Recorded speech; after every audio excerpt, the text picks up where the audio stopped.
तिरुपति बाबा के दर्शन करें आप लोगों ने? वेंकटलाल के दर्शन करें तिरुपति नाथ जी के?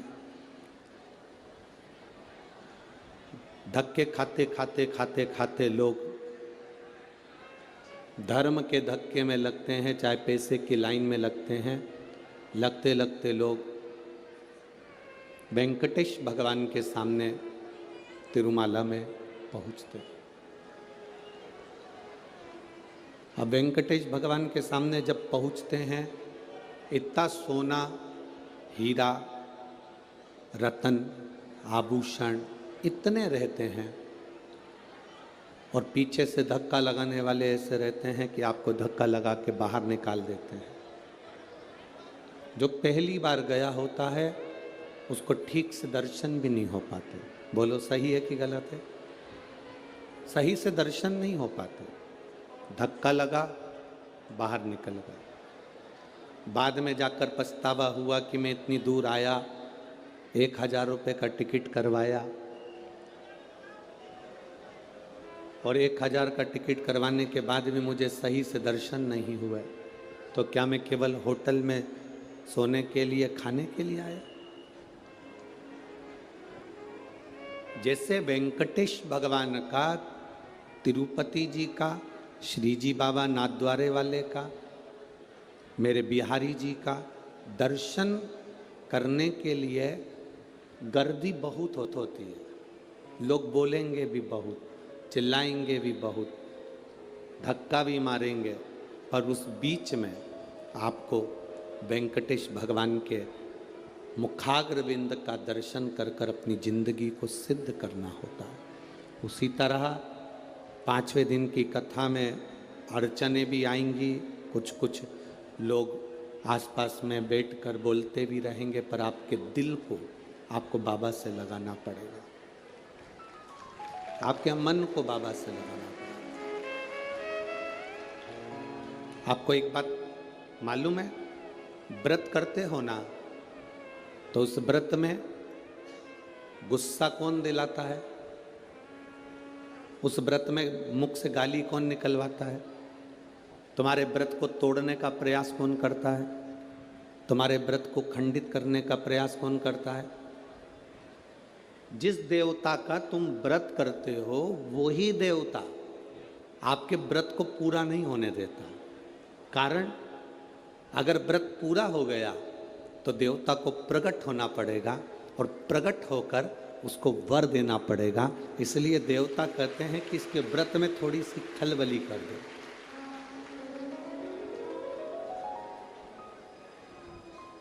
इसके व्रत में थोड़ी सी अर्चन कर दो। अगर व्रत में थोड़ी सी अर्चन होगी तो इसका व्रत पूर्ण नहीं होगा, पूर्ण नहीं होगा तो मुझे जाना नहीं पड़ेगा।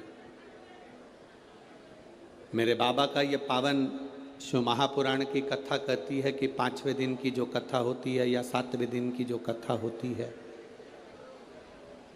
जो दिल से सुनने वाले होते हैं, बाबा को उनके घर जाना ही पड़ता है और कल्याण करना ही पड़ता है।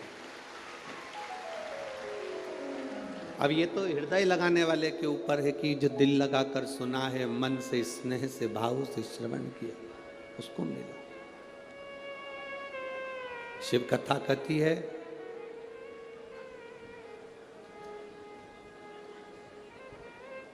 शिव जी को पाने के लिए,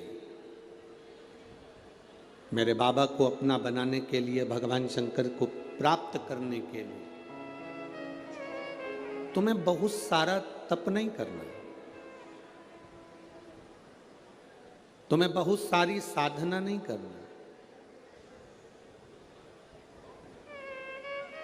कोई तुमसे कह दे कि तुम कैलाश पर जाकर बैठ जाओ बाबा को प्राप्त करने के लिए, गंगा जी के घाट पर जाकर बैठ जाओ बाबा को प्राप्त करने के लिए, तो तुम हाथ जोड़कर कह देना, ना मैं कैलाश जाऊं, ना मैं गंगा के घाट जाऊं। शिव महापुराण की कथा कहती है, संत बनना सरल है, साधु बनना सरल है, तपस्वी बनना सरल है, त्यागी बनना सरल है, पर शिव महापुराण की कथा कहती है कि एक अच्छा गृहस्थी बनना सबसे ज्यादा कठिन है, सबसे ज्यादा कठिन। जितना संतों को भगवान नहीं मिले, जितना साधुओं को भगवान नहीं मिले, जितना तपस्वियों को भगवान नहीं मिले, जितना त्यागियों को भगवान नहीं मिले, उतना उतना भगवान गृहस्थी को मिला है। रामकृष्ण परमहंस जी गृहस्थी थे, संत तुकाराम जी गृहस्थी थे, नामदेव जी गृहस्थी थे, मीराबाई गृहस्थी थे, कर्माबाई, मीराबाई, नामदेव जी, तुकाराम जी, मुक्ताबाई, ये जितने जितने संत हुए हैं, जितने जितने संत, भारत की भूमि पर आप स्मरण करिए, जितने साधु, जितने सन्यासी, जितने तपस्वी, जितने साधक, जितने उपासक, इनको परमात्मा को मिलने में देरी हो गई, पर जो घर में रहकर भगवान को दिल से मना लिया, मेरा मुरली मनोहर, मेरा शंकर, मेरा कृष्ण, मेरा हरि विठ्ठल, उसके सामने आ गया।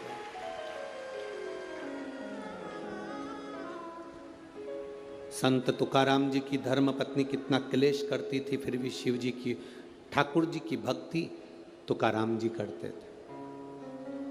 नामदेव जी को कितना कितना कहा गया तो भी नामदेव जी भगवान की भक्ति करते थे। किसी ने तुकाराम जी से कहा, तुम्हारी पत्नी इतनी गुस्सा करने वाली मिली, इतना अपशब्द बोलने वाली मिली, आपको दुख नहीं होता?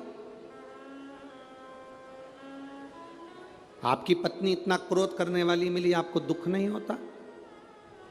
संत तुकाराम जी ने कहा, इसमें दुख करने की बात नहीं, इसमें प्रसन्न होने की बात है कि कम से कम मेरी पत्नी गाली देती है, अपशब्द कहती है, ताना देती है, तो मेरा मन पत्नी से हटकर परमात्मा में चला जाता है। इससे बढ़कर सौभाग्य और क्या हो सकता है? इससे बढ़कर सुख और क्या हो सकता है?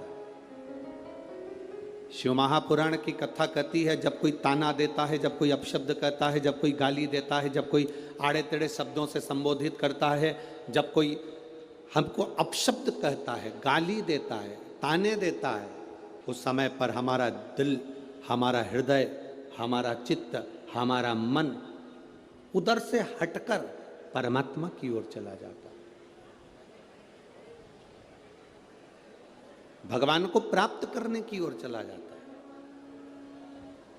और कभी कभी जिंदगी में ऐसा भी समय आता है कि व्यक्ति अपने चक्कर में, अपने परिवार के सुख के लिए, अपने सुख के लिए, पत्नी, बच्चे, कुटुंब, परिवार के सुख के लिए, माता पिता, भाई बहन के सुख के लिए अपनी जिंदगी को भी नष्ट कर देता है। एक कथा आती है शिव महापुराण के अंदर, संजीवनी मंत्र की।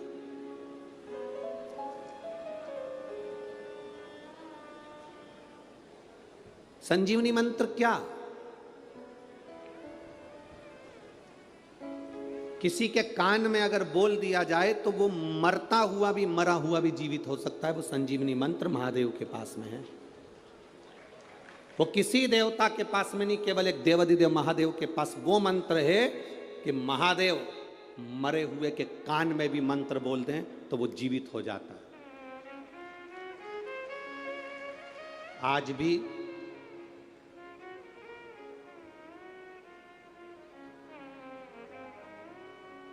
हिमाचल प्रदेश में एक शिवजी का मंदिर है। कभी, अब उसका स्मरण, हमें नाम तो हमें स्मरण में नहीं आ रहा है, पर अगर आप लोग नेट पे सर्च करेंगे तो वो आ सकता है। उसका वर्णन स्कंद पुराण में भी है, लिंग महापुराण में भी उसका वर्णन आता है।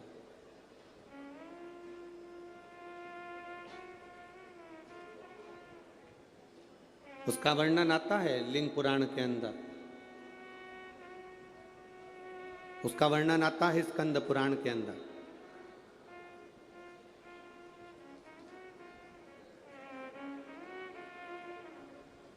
लिंग पुराण में, स्कंद पुराण में इसका विशेष वर्णन आता है। विशेष। शायद दुनिया का पहला ऐसा मंदिर होगा जिस मंदिर के सामने से, भगवान शिव के सामने से मुर्दे को भी अगर लेकर जाते हैं तो उसके शरीर में कंपन होने लगता है। उसको अगर आप कभी नेट पे सर्च करेंगे, यदि आप स्कंद पुराण में पढ़ेंगे या लिंग पुराण में पढ़ेंगे तो उसका वर्णन पूरा मिलेगा आपको, उसका पूरा वर्णन आपको प्राप्त होगा, संपूर्ण वर्णन मिल सकता है। संजीवनी मंत्र एक ऐसा मंत्र है, संजीवनी मंत्र एक ऐसा मंत्र है जिस मंत्र को 33 कोटि देवताओं के पास में भी वो मंत्र नहीं है। किसी के पास वो मंत्र नहीं।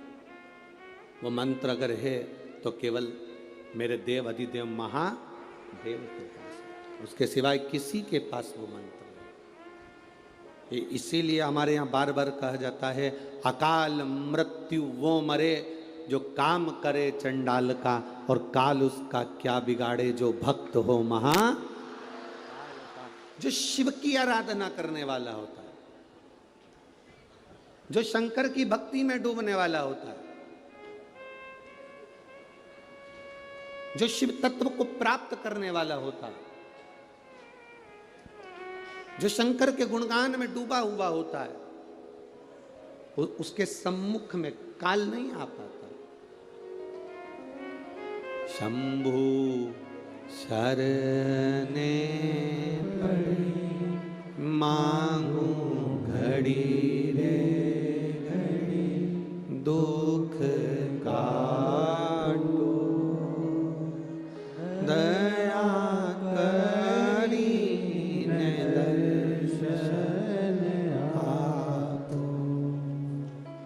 शंभु शरणे पड़ी मांगू घड़ी रे घड़ी, दुख काटो दया करी ने दर्शन। शिव महापुराण की कथा कहती है 33 कोटि देवता इस संजीवनी मंत्र को पाना चाहते हैं। 33 कोटि देवता इस संजीवनी मंत्र को लेना चाहते। अब कौन होगा ऐसा संसार में जिसको संजीवनी मंत्र नहीं चाहिए?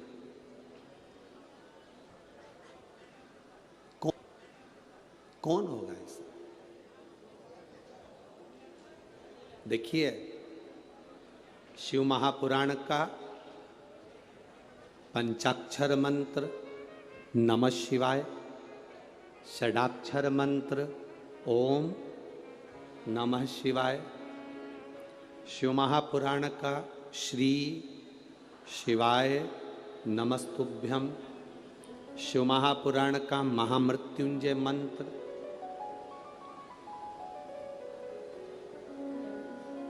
शिव महापुराण की कथा कहती है शंकर के जितने मंत्र हैं,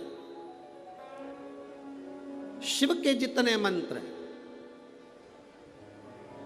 ये सारे मंत्र संजीवनी का काम करते हैं और व्यक्ति की जिंदगी की उन्नति की ओर इसको लेकर जाते हैं। प्रत्येक शंकर के मंत्र,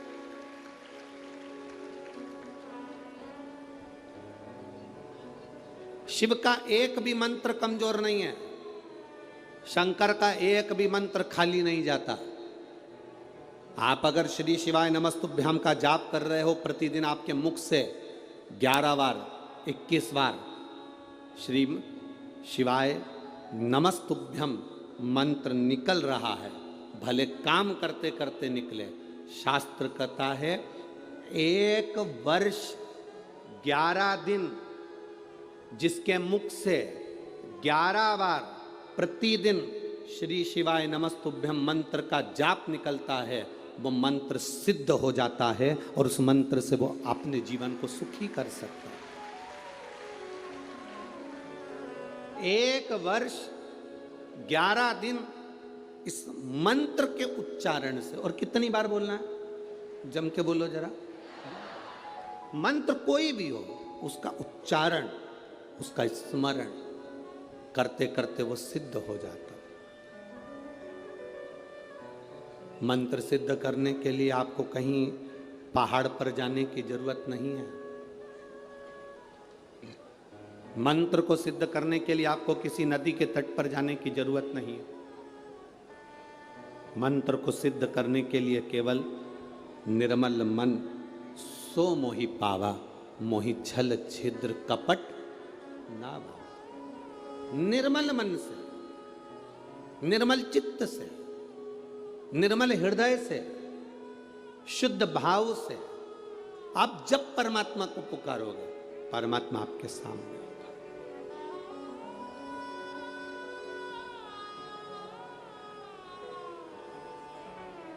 श्री शिवाय नमस्तुभ्यं, श्री शिवाय नमस्तुभ्यं। आप जप रहे हैं, स्मरण कर रहे हैं, सिद्ध होता है।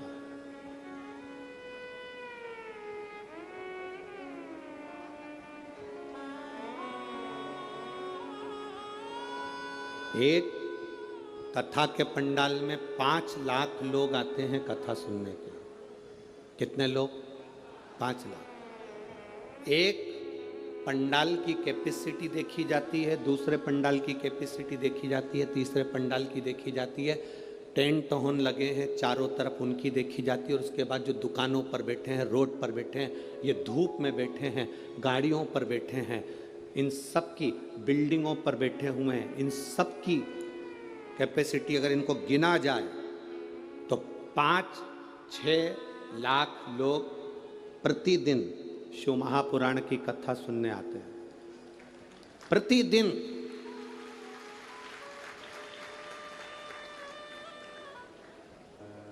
छह लाख लोग अगर कथा सुनने के लिए शंकर की आ रहे हैं, 2 बार बीच में भजन होता है और 2 बार श्री शिवाय नमस्तुभ्यम को 5 बार बोला जाता है। बोलो सही है?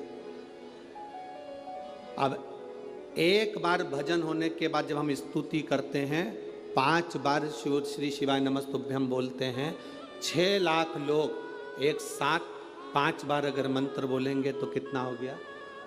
30 लाख। 2 बार बोल लिया 60 लाख। फिर बीच में कहीं श्री शिवाय नमस्तुभ्यम 1-2 बार मुख से निकल गया। ऐसा 1 से 1.25 करोड़ बार एक कथा में श्री शिवाय नमस्तुभ्यम निकलता।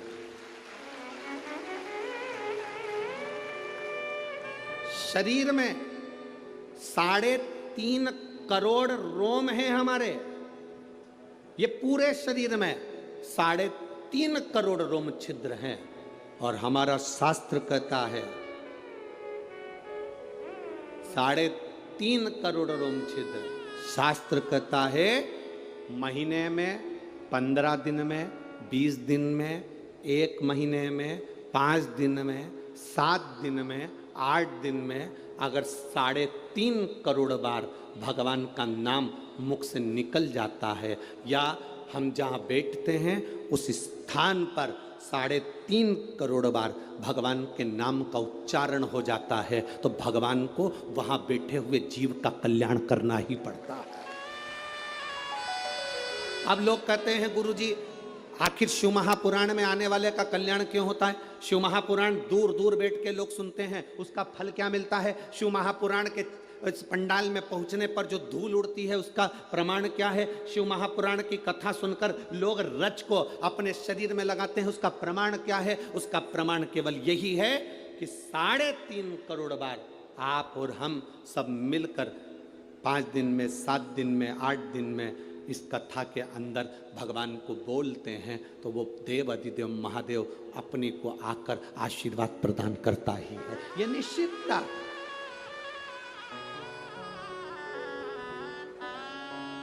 क्या मिलता है शिव पुराण में जाने से? ये आपको मालूम पड़ेगा। आज जब कथा सुन, और इसमें कई लोग ऐसे बैठे होंगे जिनको 5 दिन में भी मालूम पड़ा होगा कि क्या दिया महादेव ने, क्या प्रदान करा महादेव ने।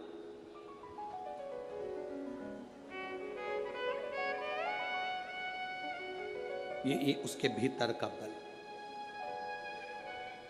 संजीवनी मंत्र किसको नहीं चाहिए? हमसे लोग कहते हैं संजीवनी मंत्र कौन सा है गुरुजी? हम कहते हैं आप तो श्री शिवाय नमस्तुभ्यम जप लिया करो, ये भी किसी संजीवनी से कम नहीं है महाराज। आप नमः शिवाय जप लिया करो, ये किसी संजीवनी से कम नहीं है। आप ओम नमः शिवाय जप लिया करो, ये भी किसी संजीवनी से कम नहीं है। आप महामृत्युंजय का मंत्र जप लिया करो, ये भी किसी संजीवनी से कम नहीं है। ये भी संजीवनी से कम नहीं। और यदि हम मंत्र जप नहीं पाए तो 3 का स्मरण कर लिया करो। एक गंगा, पहले नंबर पर कौन है? जम के बोलो जरा, गंगा। दूसरे नंबर पर है काशी, दूसरे नंबर पर क्या है? काशी।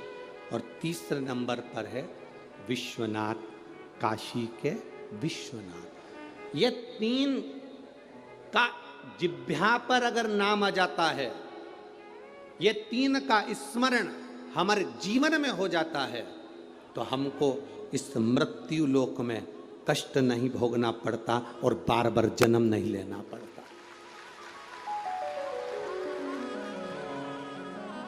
हमें बारंबार जन्म नहीं लेना है। संसार सागर में बार बार आने से मतलब क्या है? पर मत बुरे कर्म कर बंदे, वरना पछताएगा।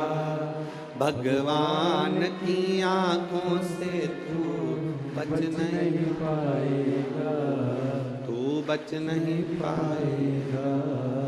अरे ओ अज्ञानी मत करना दानी, अरे ओ अज्ञानी मत करना दानी। तेरे कर्म का फल भी तू ही पाएगा, जैसा किया तूने तेरे आगे आएगा। मत बुरे कर्म कर बंदे, मत बुरे कर्म कर बंदे, वरना पछताएगा। भगवान की आंखों से तू बच नहीं पाएगा, तू बच नहीं पाएगा। हमारे कर्म की गति का भोग हमको भोगना है। हमारे बीच में केंद्रीय मंत्री माननीय श्री नितिन जी गडकरी जी पधारे हैं। एक बार जोरदार ताली बजाकर स्वागत, वंदन, अभिनंदन।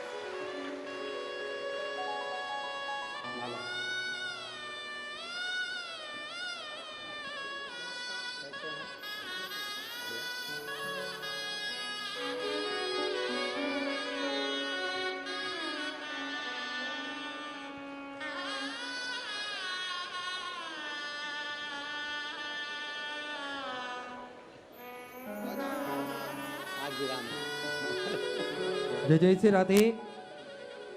एक बार जोरदार ताली बजाकर स्वागत करें। हमारे बीच में केंद्रीय मंत्री आदरणीय नितिन गडकरी जी पधारे हैं।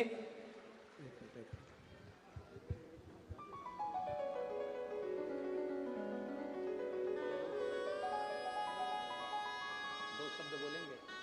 क्यों? अरे दो शब्द। पहले तो मैं माननीय गडकरी जी को धन्यवाद दूंगा एक बात के लिए कि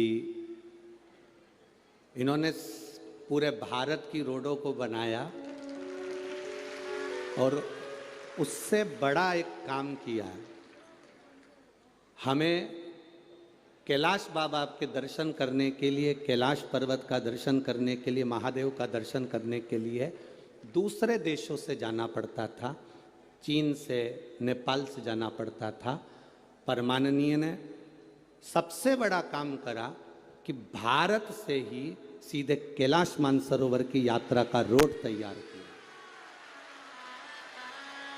देवभूमि उत्तराखंड से उस रोड को तैयार कर कर कैलाश मानसरोवर की यात्रा का जो आपने एक रोड मैप तैयार करा है और काम चल रहा है, उसके लिए मैं चाहूँगा यहाँ आए हुए 6 लाख भक्तों से जोरदार ताली बजाकर स्वागत करें।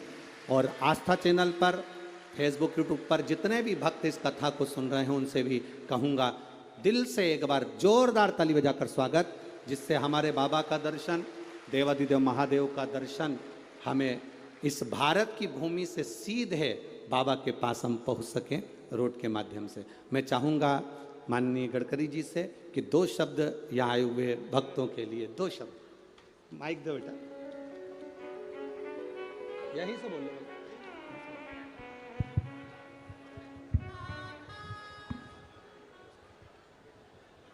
श्रद्धेय गुरु जी को हाथ जोड़कर मैं अभिवादन करता हूँ। आज का इस विशाल कार्यक्रम, इसकी कल्पना आयोजक आमदार मोहन मते जी ने मुझे दी थी, तभी मुझे पता चला कि कितनी बड़ी संख्या में लोग गुरु जी का आशीर्वाद लेने के लिए यहाँ आए हैं। मैं उनके चरणों में नतमस्तक होता हूँ और आप सबको ये जो सत्संग मार्गदर्शन मिल रहा है, उससे आप सबका जीवन समृद्ध हो, संपन्न हो और सुखमय हो, यही भोले बाबा के चरणों में मैं प्रार्थना करता हूँ। बहुत बहुत धन्यवाद। नमस्कार।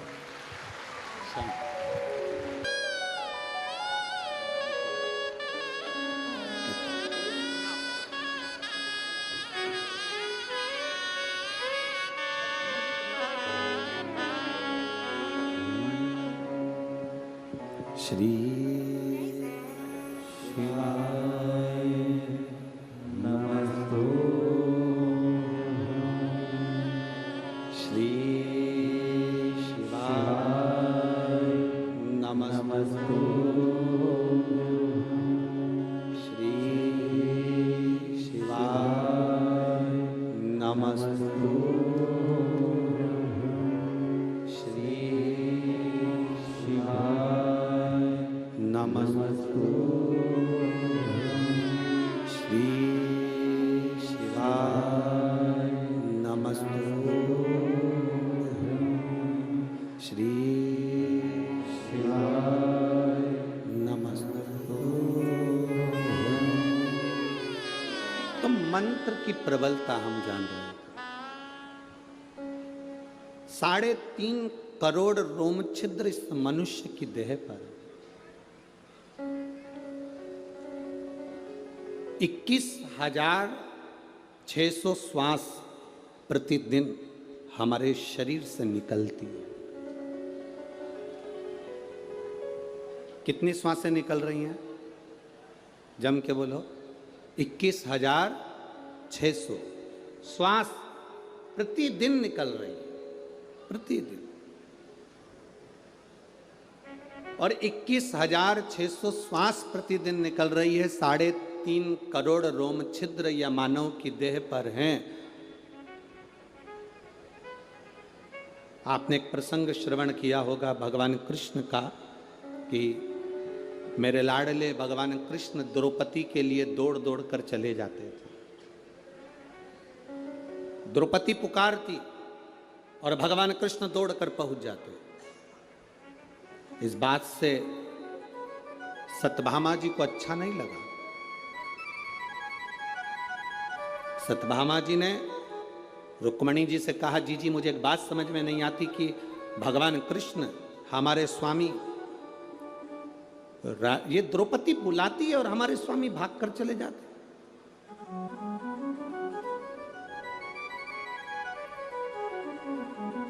द्रौपदी पुकारती और भगवान कृष्ण दौड़कर चले जाते। हमको यह बात समझ में नहीं आई। रुक्मणी जी ने कहा, मैं भी नहीं जानती कि भगवान कृष्ण द्रौपदी के कहने पर आखिर दौड़ दौड़ कर जाते क्यों, पर कोई बात तो जरूर है, जो हमारा कान्हा, हमारा कन्हैया कृष्ण दौड़ कर जाते। भगवान कृष्ण ने सत्यभामा जी के मन के संशय को जान लिया। गुरु, परमात्मा, एक ऐसा होता है, माता पिता एक ऐसे होते हैं जो मन के संशय को जानते हैं। छोटा सा बच्चा 2-3 महीने का अगर रो रहा है, मां भले पढ़ी लिखी नहीं है, मां बहुत सारा अध्ययन नहीं करी है, पर छोटा सा बच्चा क्यों रो रहा? छोटे से बच्चे को तकलीफ क्या है? छोटे से बच्चे को कष्ट क्या है? छोटे से बच्चे को तकलीफ क्या हो रही है? मां भले पढ़ी लिखी ना हो, पर मां अपने बच्चे को रोता हुआ जानकर समझ जाती है कि इसके पेट में दर्द है, कि इसके हाथ में दर्द है, कि इसको क्या तकलीफ है। मां जान जाती है, मां पहचान जाती है। मां के स्मरण में वो बात आ जाती है कि इसको तकलीफ क्या है, इसको कष्ट क्या है, इसको दुख क्या है। माता पिता गुरु ये जानते हैं कि इनको तकलीफ क्या है। मेरे भगवान कृष्ण जान गए कि आखिर सत्यभामा के मन में संशय क्या है। सत्यभामा के संशय को मिटाने के लिए भगवान कृष्ण रुक्मणी और सत्यभामा दोनों को द्रौपदी के यहाँ ले गए। द्रौपदी केश कंगा कर रही थी तो सत्यभामा जी से कहा, सत्यभामा जाकर अपनी ननंद को थोड़ा सा तेल लगा दो सिर में और कंगा कर दो। सत्यभामा जी ने विचार करा, ऐसा कंगा करूंगी और ऐसा तेल लगाऊंगी कि खोपड़िया में एक बाल ना रहने दूंगी। अब भाभी और ननंद की तो पहले से ही ये जोड़ियां चली आई हैं।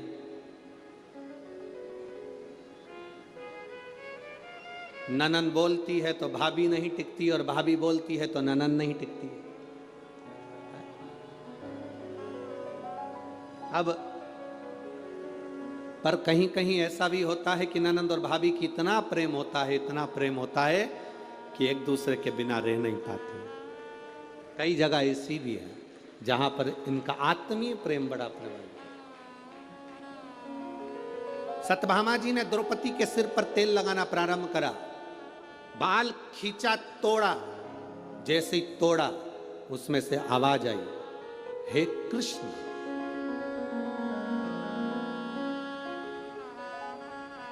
फिर बाल खींचा, फिर उसमें से आवाज आई, हे कृष्ण। सत्यभामा जी ने रुक्मणी जी से पूछा कि बार बार द्रौपदी के सिर के बाल टूटने पर कृष्ण का नाम क्यों आ रहा है? रुक्मणी जी बोली, मुझे नहीं मालूम। इतने में भगवान कृष्ण आ गए और कन्हैया ने आकर कहा, री सत्यभामा, तुम कहती हो कि मैं दौड़ दौड़ के द्रौपदी के घर क्यों आता हूं? पूरी दुनिया में केवल एक द्रौपदी ऐसी है जो 3.5 करोड़ बार एक दिन में मुझे पुकार लेती है, इसलिए उसकी एक एक रोम में से मेरा नाम निकलता है। मेरे एक एक रोम में से मेरे नाम का उच्चारण होता है। 3.5 करोड़ बार द्रौपदी मुझे बुलाती है एक दिन। इसलिए भगवान कृष्ण कहते हैं, सुनो सत्यभामा, सुनो रुक्मणी, जो एक दिन में, एक हफ्ते में, एक महीने में 3.5 करोड़ बार मेरे नाम को पुकारता है या किसी भी देव के नाम को पुकारता है, उस देवता को उसे वर देने के लिए जाना ही पड़ता है। निश्चित है, निश्चित। आपके नजदीक में अगर शिव महापुराण की कथा हो रही है, आप जा रहे हो, जप रहे हो, उसका फल है। अभी तो यह नागपुर में कथा हुई, अब 3 नवंबर से 9 नवंबर तक ब्रज की रज में होगी, कोसी कला में।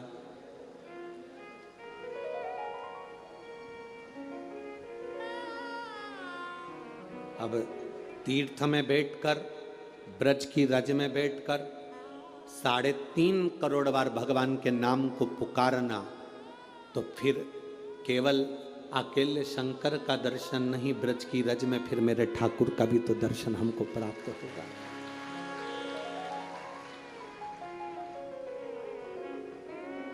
जपो। संजीवनी मंत्र किसको नहीं चाहिए? सबको। 33 कोटि देवता भी हैं तो उनको संजीवनी मंत्र चाहिए, असुर हैं तो उनको भी संजीवनी मंत्र चाहिए। कोई किसी को मरना नहीं चाहता, सबको जीवित रहना है, सबको जिंदा रहना है उस संजीवनी मंत्र के बल पर। और वो संजीवनी मंत्र किसी के पास है ही नहीं। 33 कोटि देवताओं के पास नहीं है, असुरों के पास नहीं है, राक्षसों के पास नहीं है। वो संजीवनी मंत्र केवल एक के पास में है, और वो देव अधिदेव महादेव, केवल उन्हीं के पास, बाकी के किसी के पास नहीं।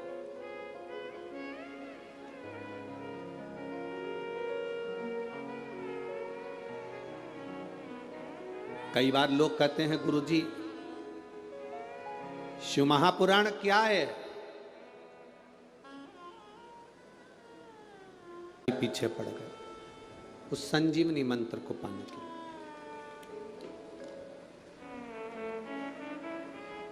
महाराज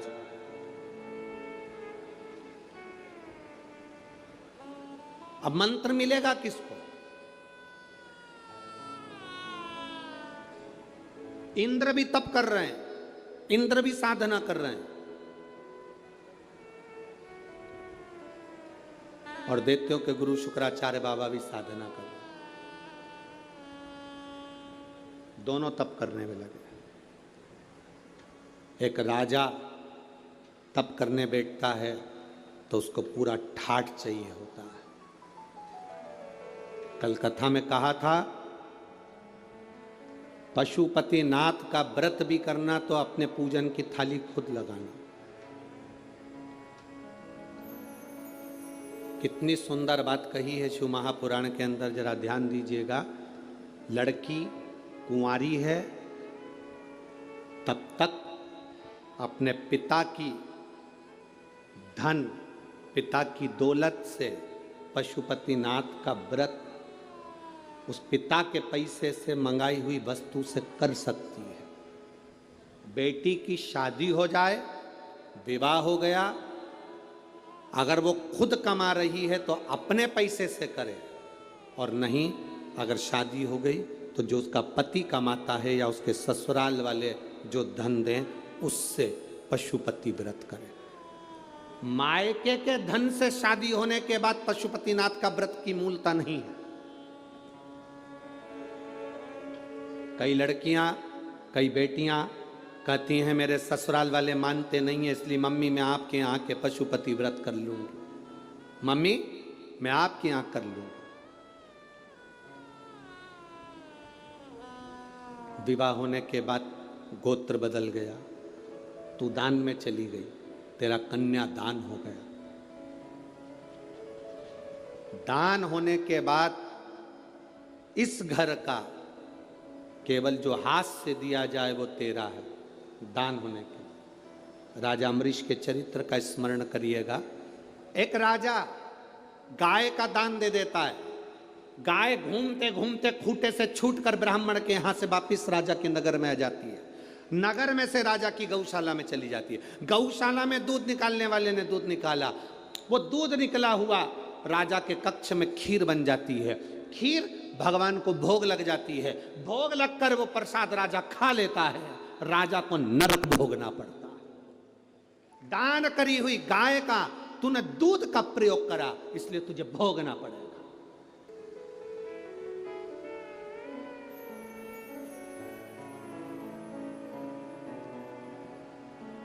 भंडारा भंडारा भंडारा हमारी तरफ से 2 पीपा तेल दान में दिए। काय में दिया? जम के बोलो जरा। दान में दिया है। तूने 2 पीपा तेल दान में दिया है। वो 2 पीपे तेल की सब्जी और पूड़ी मत खा लेना, क्योंकि तूने दान दिया है। अगर तू कहता मैंने 2 पीपा तेल भगवान के प्रसाद में दिया तो प्रसाद खा सकता था, पर तूने दान दिया तो दान का उपयोग नहीं कर सकता। तो वो दान का उपयोग नहीं कर सकता। भंडारा भंडारा भंडारा, मेरी तरफ से 1 बोरा 1 कुंटल गेहूं, आटा, चावल, दाल दान में दिया। अब दान में दिया तो तू खाना मत ही, तूने दान दे दिया। हमारी शास्त्र रीति कहती है बेटी का कन्यादान करने के बाद तो बुजुर्ग माँ बाप बेटी के घर का नहीं खाते, क्योंकि हमने दान दिया है। दान दिया है इसलिए नहीं खाते। अब तुम किस अंदाजे में, गुरुजी मैं पशुपति व्रत कर रहा हूँ, मैंने ये वाला अनुष्ठान करा, मैंने ये पूजन करी, मैंने ये आराधना करी, आपने जो उपाय बताया मैंने सब करा, पर बाबा हमारी क्यों नहीं सुनता? उसको कहाँ कर रहे हो, किस जगह पर कर रहे हो, कौन से धन का प्रयोग कर रहे हो? कहीं तुम मायके के जल का, मायके के परिंदे का, मायके के हंडे का पानी तो नहीं ले रहे हो? उसमें उनके पितरों का वासा है, तेरे पितरों का नहीं। आप आए नहीं, सुबह हो गई, मेरी पूजा की थाली धरी की धरी रह गई। क्यों नहीं आए? कारण क्या था? किस कारण नहीं पहुंचे? क्या हुआ ऐसा जो आप आते नहीं? कारण क्या? मेरी पूजा में कोई ना कोई कमी रह गई। क्या कमी रही है वो हमको, एक नाटक चलता था पहले, एक नाटक पहले चलता था कमजोर कड़ी। किसी के स्मरण में है कमजोर कड़ी कौन सी है? तो उसमें देखते थे कि इतने सारे लोग जब गेम खेलते थे तो उसमें कमजोर कौन है। हमारी भक्ति में, हमारे भजन में, हमारे स्मरण में कमजोर कड़ी कौन सी है वो हमको दे। हमारे भजन में कौन सी कमी रह गई जो परमात्मा हमें मिल रहा है?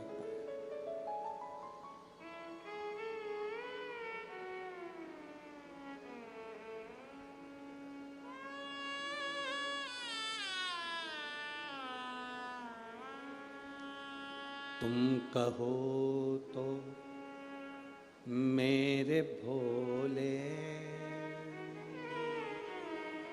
तेरे मंदिर में डेरा लगा लूं। आप कहो तो इस मंदिर में मैं डेरा लगा लूं, पर महादेव कहते हैं क्यों डेरा, किस लिए? एक राजा भी तप साधना कर रहा है इंद्र संजीवनी मंत्र को पाने के लिए। एक असुरों के गुरु शुक्राचार्य जी भी तप साधना कर रहे हैं संजीवनी मंत्र पाने के लिए। राजा सोचता है राक्षसों के गुरु हैं, इनको क्या संजीवनी मंत्र मिलेगा।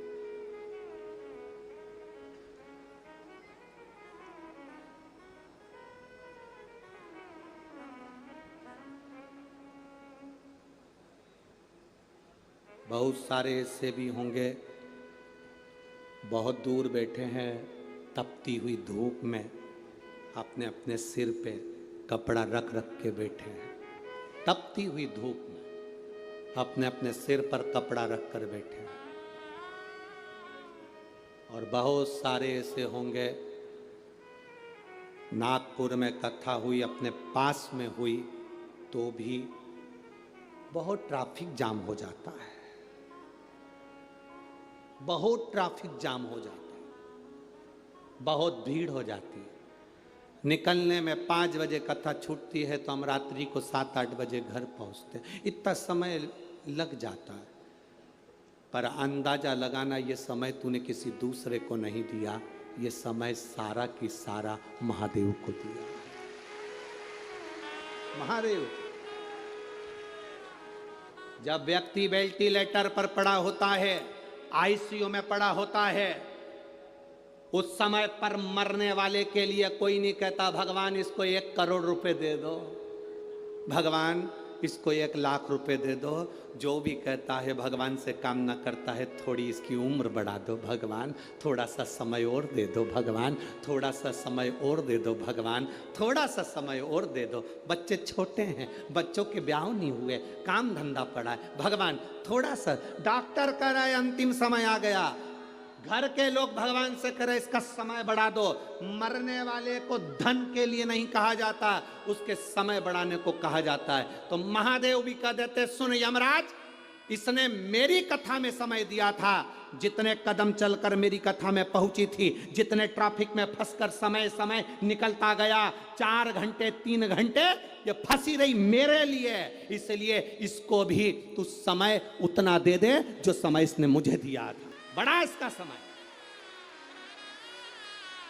मर गया, प्राण छूट गए, वेंटिलेटर पर सांस भी जा रही है, उसके बाद वापिस आकर डॉक्टर कह देता है ना जाने क्या हो गया, इसके फेफड़ों ने काम करना चालू कर दिया, इसकी किडनी लीवर ने काम करना चालू कर दिया, इसको संतान हो सकती है। ये फल है। कहां काम आता है तुम्हारा दिया गया समय?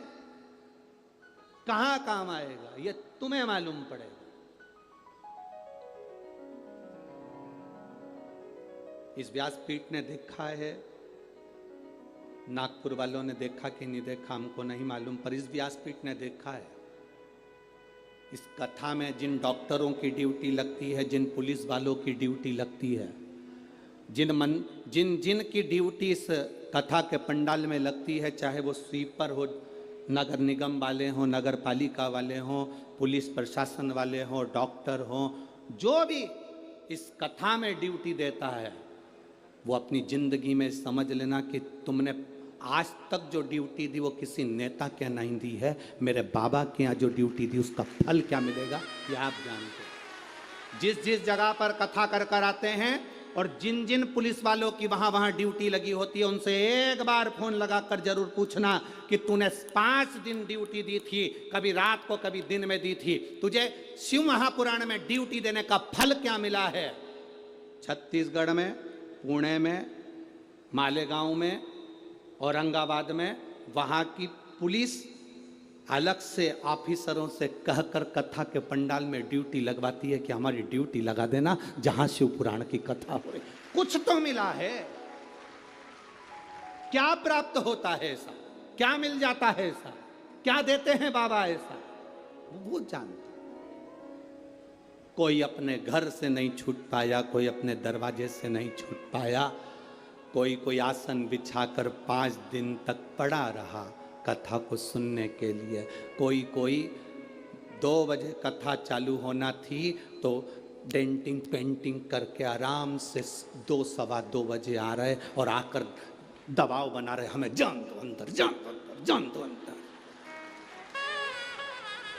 यहां तो घुस सकते हो पर वहां कैसे घुसोगे?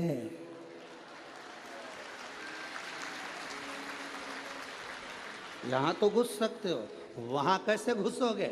यहां तो कह सकते हो तुम हमें पहचानते नहीं हो, तुम हमें नहीं जानते, हम उनके रिश्तेदार हैं, हम उनके ये हैं, हम उनके वो हैं। वहां पर जाएगा तो कोई संबंध काम नहीं आएगा, केवल मुख से जपा हुआ श्री शिवाय नमस्तुभ्यम काम आएगा, कोई काम नहीं आता। तुम हमें जानते नहीं हो, लगाऊं फोन? ये फोन लगाते हैं तो इनके पहचान वाले आ जाते हैं, तुम एक बार मुख से नमः शिवाय बोलते हो तो वो डमरूधर आ जाता है। अंतर इतना ही है। किसका साथ? वो शिव है, वो दूर नहीं, हमारे करीब में है, वो हमारी श्वासों में रमण करता है। शिव को क्या कहा गया? श्वास शिव है, श्वास चल रही है, समझ लेना तुम्हारा शरीर है, शिव है। शिव शरीर के अंदर है, श्वास के रूप में है। श्वास निकल गई, शरीर में से श्वास गई, शरीर नहीं बचता, शव बन जाता है। शिव निकला तो शरीर नहीं रहा, शव बन गया, वो शव है, फिर वो शरीर नहीं है, वो शव। उस शरीर की मूलता खत्म हो गई। फिर राजा इंद्र ने सोचा कि शुक्राचार्य असुरों के गुरु हैं, राक्षसों के गुरु हैं, इनको संजीवनी मंत्र मिलेगा, इनको नहीं मिल सकता, मुझे मिलेगा संजीवनी मंत्र। और इंद्र लग गए तप साधना में, इंद्र लग गए तप साधना। यहां पर 2 तरह के लोग बैठे हैं। एक भगवान को रोज भोग लगाते हैं तो कुछ ना कुछ पकवान, लड्डू, पेड़ा, फल, फ्रूट, मिठाई जो उनके घर में होती है वो लगाते हैं। यहाँ ऐसे भी लोग बैठे हैं, रसोई घर में जाते हैं, थोड़ी सी खड़ी शक्कर निकाल कर, थोड़ी सी शक्कर निकाल कर ले आते हैं। भगवान के सामने रख देते हैं। नहीं है उसके घर में 56 भोग, नहीं है उसके घर में लड्डू पेड़ा, नहीं है उसके पास में कुछ भी। अंदर गई रसोई घर में, चाय की पत्ती के डब्बे में शक्कर का डब्बा रखा था, चीनी का डब्बा, उसमें से थोड़ी सी निकाल के भगवान को भोग लगा दिया। बाबा, संघर्ष की जिंदगी चल रही, इतनी कमाई नहीं बाबा कि मैं तेरी आराधना अच्छे से कर सकूं। पर बाबा, शिव महापुराण में सुना है, बाबा तुझे कुछ भी ठीक नहीं लगता। सारे 33 कोटि देवी देवता को 56 भोग लगते हैं, पर मेरे महादेव को आज तक 56 भोग नहीं लगते। क्यों? महादेव खुद कहते हैं, मैं मंदिर के अंदर बैठकर 56 भोग खाऊं और संसार में रहने वाला व्यक्ति भूखा सोए, ये मुझे अच्छा नहीं लगता। खाली न जाता कोई दर से तुम्हारे, खाली न जाता कोई दर से तुम्हारे, मैं भी खड़ा हूँ नंदी बाहर पसारे, अपने हृदय से लगा लो, गिरा जा रहा हूँ, उठा भोले अपने दर से अब तो ना टारो, गिरी जा रही हूँ, उठा लो। हारना नहीं है। इंद्र ने सोच लिया, अब भगवान प्रसन्न नहीं हो रहा, मुझे संजीवनी मंत्र नहीं मिल रहा। थोड़ी देर तक भजन करा, उसके बाद में चल दिए, विचार करा, अब भगवान प्रकट नहीं हो रहा। 1 महीना मंदिर में जल चढ़ा लिया, सोचा हमारा काम नहीं हो रहा। 2 महीना चढ़ा के देख लिया, 3 महीना चढ़ा के देख लिया, हमारा काम नहीं हो रहा, मंदिर में जाना छोड़ दिया। एक निवेदन, एक गुरु ने 2 चेलों से कहा, जाओ मुझे पानी पीना है, कुएं खोदो, पानी लेकर आ। एक चेला एक कुआं खोदता जा रहा है, दूसरा चेला यहाँ 15 फीट खोद दिया, 10 फीट खोद दिया, 20 फीट खोद दिया, 25 फीट खोद दिया, 50 फीट खोद दिया, पानी नहीं मिला। दूसरा एक ही कुएं को खोदे जा रहा, खोदे जा रहा, खोदे जा रहा, खोदे जा रहा, आखिरी में पानी निकल गया। हम उसके जैसे हैं, 15 फीट खोद दिया, यहाँ से काम नहीं हुआ वहाँ चले गए, वहाँ से काम नहीं हुआ वहाँ चले गए, 15-15 फीट का गड्ढा खोदते गए, कहीं से काम नहीं बना, आखिरी में रोने बैठ गए, भगवान तो हमारी सुन ही नहीं रहा। उसको देखो बाजू वाले को, एक कुआं खोदे जा रहा, खोदे जा रहा, खोदे जा रहा, चढ़ाते जाओ जल, चढ़ाते जाओ जल। 1 महीना नहीं सुनेगा, 2 महीना नहीं सुनेगा, 3 महीना नहीं सुनेगा, 5 महीना नहीं सुनेगा, 6 महीना नहीं सुनेगा। जाते रहो उसके दरवाजे पर, आवाज लगाते रहो उसके दरवाजे पर, सुनेगा जरूर। यहां से जाते जाते किसी का कोई बेटा कहीं चले गया हो, तुम आवाज लगा कर देखना, ए कमलेश, ए कमलेश। 1 बार कमलेश नहीं सुनेगा, दूसरी बार फिर आवाज लगाना कमलेश, तीसरी बार फिर आवाज लगाना कमलेश, फिर आवाज लगाना कमलेश। बार बार आवाज लगाओगे तो जितने कमलेश बैठे होंगे वो सब सुनेंगे, तो उस समय वो कमलेश भी सुनेगा। बार बार पुकारते रहोगे तो मेरा महादेव सुनेगा जरूर, ये निश्चित है। उसको पुकारो। उसको पुकारने का भी तरीका है कि हमें बुलाना है, दिल से बुलाना है, हमें दिखावे से नहीं। कई लोग चंदन लगा लिया, कई लोग मंदिर में घंटों तक बैठ गए, 8-10 घंटे तक, और सोचा कि भगवान मिल जाएगा ना। भगवान कहते हैं काहे को टाइम बर्बाद कर रहा है। 2 तरह की शादी होती है। कितने तरह की? 2। यहाँ जितनी जितनी बुजुर्ग माताएं बैठी हैं, इनसे पूछना इनकी शादी कैसे हुई थी, और एक आज के व्यक्ति की शादी पूछना कैसे हुई थी। जो बुजुर्ग माता बैठी हैं, उनको देखने के लिए लड़का आया, ये चाय की ट्रे लाई, रखी, चली गई। बोलो सही है? जितनी बुजुर्ग बैठी हैं ये लड़के से बात नहीं करी है,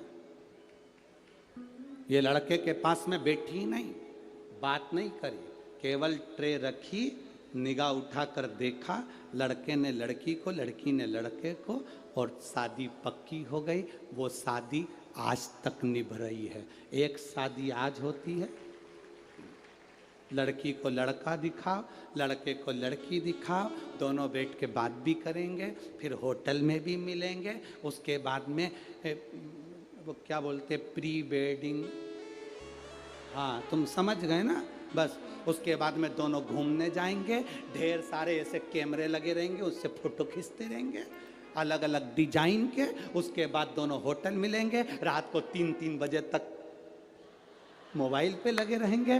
उसके बाद शादी होगी और 2 साल में तलाक। तो फिर ये पुरानी जो शादियां थी वो उसमें क्या था? उसमें एक चीज थी, ना जी भर के देखा, ना कोई बात की, बड़ी आरज़ू थी मुलाकात की। जो पुराने संबंध है वो ना देखे ना भाले, ना मिले ना गए, ना देखा ना भाला, माँ बाप ने कह दिया शादी पक्की पक्की, ना देखा ना भाला, संबंध पक्का हुआ, आज तक निभ रहा है, आज तक।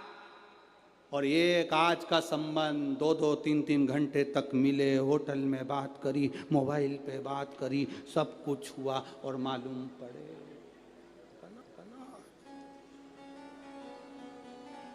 हमारा आपसे यही निवेदन है, ऐसे भक्त मत बनना। हम तो 8-8 घंटे मंदिर में बैठते हैं, हम तो इतने सारे पाठ करते हैं, हम तो भगवान को रिझाते हैं, हम तो मंदिर में ये करते हैं, हम तो ढोलक पीट पीट के भजन गाते हैं, उसके बाद भी भगवान नहीं सुन रहा। ये तलाक वाले हो। यहाँ तो शंकर का जो भक्त होता है ना, उसको कुछ मतलब नहीं रहता, वो तो आता है, जल चढ़ाता है, थोड़ी देर मुस्कुराता है, बाबा से पूछ लेता है कैसे हो प्रभु, बहुत पानी चढ़ रहा है, सर्दी लग रही होगी, कैसे हो बाबा, और दिल से शिवलिंग का स्पर्श कर कर, हाथ लगाकर, भाव से, आनंद से कहता हुआ जाता है, बाबा जितनी खुशी तेरे हृदय में है उतनी खुशी मेरे इस पल्लू में दे देना। और चला गया, चला, देखा ही नहीं, मिला ही, देखा ही।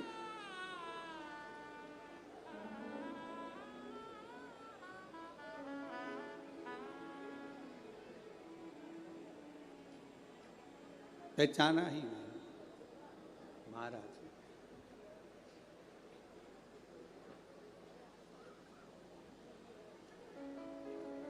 और शिव तत्व, भगवान देवाधिदेव महादेव का गुणगान सुख का अनुभव कराता, सुख का अनुभव। महाराज शिव महापुराण की कथा कहती है, शिव तत्व कहता है, बाबा देवाधिदेव महादेव का संवाद कहता है।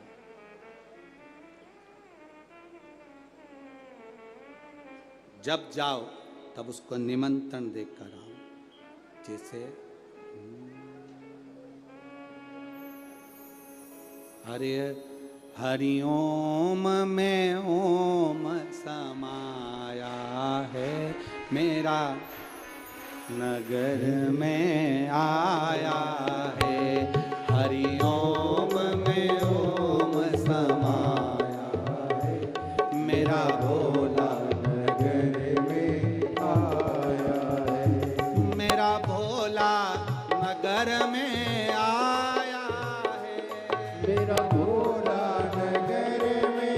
आया है, मेरा भोला नगर में आया है, मेरा भोला नगर में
अपने स्थान पर बैठकर भगवान देवादिदेव महादेव से अपने हृदय की बात, आज विराम दिवस पर जहां जगह मिले वहां बैठकर बोलो, बाबा से अपने मन की बात कहिए।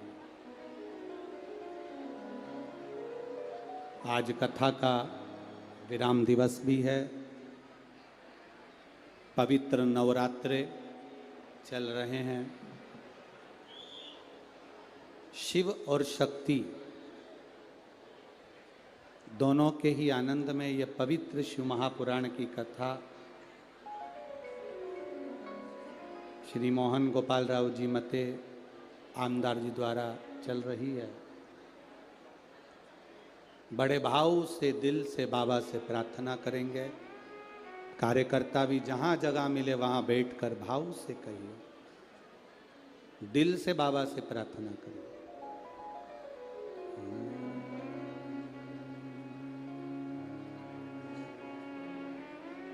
श्री शिवाय नमस्तुभ्यं, श्री शिवाय नमस्तुभ्यं, श्री शिवाय नमस्तुभ्यं, श्री शिवाय नमस्तुभ्यं, श्री शिवाय नमस्तुभ्यं। भोला सब दुख काटो मारा, ओ भोला सब दुख काटो मारा। शिव शंकर जपो तेरी माला, भोले बाबा जपो तेरी माला। भोला सब दुख काटो मारा, ओ भोला सब दुख काटो मारा। वेश है मंगल मंगलकारी, वेश है मंगल मंगलकारी। शमशान वासी हमारा, शमशान वासी हमारा।